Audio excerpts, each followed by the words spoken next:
Halo Bray, kembali lagi di Gaptek.id. Jadi belum lama ini Intel udah mulai memperkenalkan Intel Arc, alias ini adalah discrete graphic dari Intel ya, yang dimana mereka akan merilis kartu grafis untuk desktop dan juga untuk laptop. Tapi pada acaranya ini mereka masih banyak mendemokannya itu untuk di kelas laptop aja. Dan gue di sini akan bahas untuk fitur-fiturnya apa aja, habis itu spesifikasinya seperti apa, dan juga nge-breakdown teaser untuk kartu grafis dari Intel Arc Desktop di akhir video ini. Jadi buat kalian yang penasaran dengan spesifikasinya seperti apa, apakah cukup menjanjikan si Intel Arc ini, dan kira-kira bakalan sekenceng apa sih, simak aja dulu videonya. Tapi ini belum bisa ditelan mentah-mentah karena ini masih sekedar preview aja ya dari si Intel pada eventnya kemarin. Tentu penantian ini cukup panjang karena riset Intel ini udah dimulai sejak mereka menarik Raja Koduri dari AMD Radeon. Nampaknya Intel cukup serius dan gak terburu-buru meski banyak permintaan yang penasaran dengan produk discrete GPU mereka. Seharusnya Intel bisa membuat perubahan besar di industri dengan riset panjang seperti ini. Nah, sebelum gua breakdown untuk kartu grafis desktopnya, alangkah baiknya kita kenalan dulu nih dengan Intel Arc yang memang udah diperkenalkan pada event tersebut. Itu adalah versi A seriesnya, alias ini adalah versi mobile. Jadi di event tersebut mereka ini sebenarnya lebih fokus ke Intel Arc A series dengan codename Alchemist. Jadi emang yang akan hadir ini versi mobile dulu alias buat laptop. Tapi ini beda dengan XE yang fokusnya ke low power dan produktivitas ya. Ini lebih ke high performance computing, alias bisa juga disebut sebagai pesaing Nvidia dan juga AMD Radeon. Ada 3 varian untuk Intel Arc series ini, yaitu ada Arc 3, Arc 5, dan Arc 7. Jelas ya, Arc 3 ini buat kelas entry, 5 buat kelas tengah, dan versi tertingginya adalah Arc 7. Arc 3 ini disebut sebagai solusi alternatif untuk laptop super tipis yang akan punya performa tinggi di dalamnya.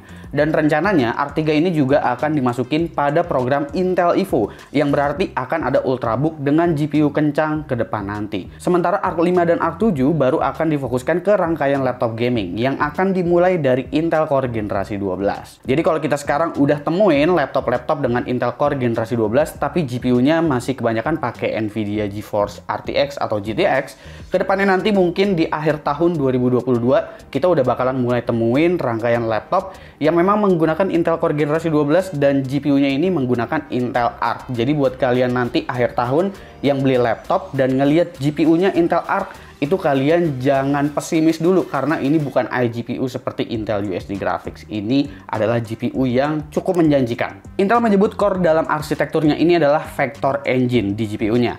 Lalu terdapat Matrix Engine yang akan difungsikan untuk kalkulasi AI. Simpelnya, Matrix Engine ini mirip seperti tugas Tensor Core yang kita temuin pada GeForce RTX. Untuk Radeon belum punya core sejenis ini. Jadi Matrix Engine akan mendukung akselerasi proses enhance video seperti Topaz, Adobe, dan lain-lain. Belum disebutkan sih untuk software-software lain seperti DaVinci contohnya yang juga mempunyai fitur enhance video atau remaster video, tapi gue yakin kedepannya pasti bakalan diupdate juga untuk optimisasi pada software lain ya. Lalu ada fitur seperti DLSS juga, yaitu XeSS yang terintegrasi pada game. Tentu ini akan menyaingi DLSS dan juga FSR ke depan nanti. Kabar baiknya nih, fitur ini tuh bakalan ada di seluruh line up Intel Arc. Jadi baik itu Arc 3 sampai dengan Arc 7 itu semuanya punya yang namanya si Matrix Engine ini. Dan bahkan gak cuma Matrix Engine, tapi juga dukungan dari S12 Ultimate dengan dedicated ray tracing unit. Jadi ada core khusus untuk AI, ada core khusus untuk ray tracing di seluruh line up Intel Arc. Ada juga encoder khusus yaitu dukungan encode AV1.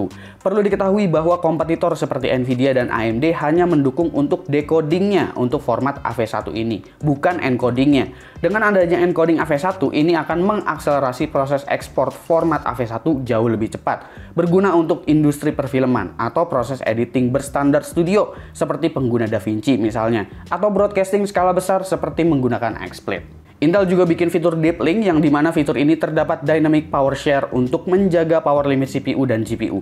Kurang lebih fitur ini bakalan mirip seperti AMD Smart Shift yang dimana CPU dan juga GPU akan bekerja sama untuk ngeliat nih loadnya itu kira-kira butuhnya powernya segimana, dan kira-kira CPU-nya lagi butuh power gede apa enggak, GPU-nya lagi butuh power gede atau enggak.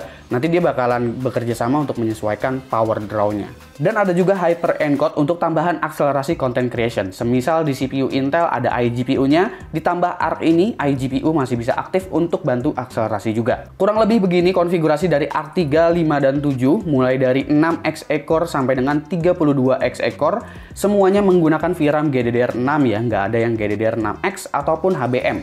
Dan ini semua pakai PCIe Gen 4. Uniknya, Intel Arc ini mengadopsi chip dari TSMC 6 nanometer, bukan chip buatan Intel sendiri. Pada eventnya pun Intel baru aja mendemokan performa dari A370M, yaitu adalah salah satu seri dari rangkaian Arc 3 yang kalau dilihat-lihat performanya ini harusnya akan bersaing dengan GTX 1650. Kabarnya Samsung Galaxy Pro 2 akan jadi laptop pertama yang menggunakan Intel Arc ini. Mungkin jadi Intel Evo pertama juga yang menggunakan Intel Core generasi 12 untuk CPU-nya. Karena sampai saat ini CPU U series generasi terbaru kita belum temuin ya. Selanjutnya pada sesi terakhir, Intel akhirnya ngasih kita teaser nih untuk kartu grafis desktop mereka, yaitu adalah Intel Arc Desktop tentunya. Ini masih sebatas gambar 3D render aja sih, jadi cuma video 3D aja, bukan gambar dari produk aslinya ya. Dan gue bakalan coba breakdown sedikit untuk videonya, mungkin kita bakalan tahu informasi lebih lanjut sedikit dari teaser yang diberikan oleh Intel ini. Kita bisa lihat di bagian belakang kartu grafis ini terdapat tulisan Limited Edition, yang dimana mungkin versi reference ini akan dibuat Limited Edition oleh Intel dan akan ada brand partner yang bekerja sama lagi nantinya untuk cooling, untuk PCB-nya, ataupun untuk model desainnya. Kalau diperhatiin, desain referensinya ini juga kelihatan sederhana dengan dual fan yang kurang lebih mirip dengan RTX 20 series Founders Edition. Jadi wajar ya kalau misalkan Intel menyebutnya Limited Edition untuk versi referensinya, karena biasanya juga kita temuin versi reference baik itu dari AMD ataupun Nvidia versi Founders Edition itu memang stoknya jauh lebih terbatas daripada versi brand partner. Dan gua rasa juga sama nih untuk Intel Arc versi Limited Edition ini, untuk spesifikasinya bakalan yang paling basic. Mungkin dari segi cooling, mungkin dari segi clock speed, itu nanti bakalan lebih tinggi yang ada di brand partner tentunya. Abis itu cooling di sini kelihatan cukup rumit dan menjanjikan dengan 4 heat pipe-nya.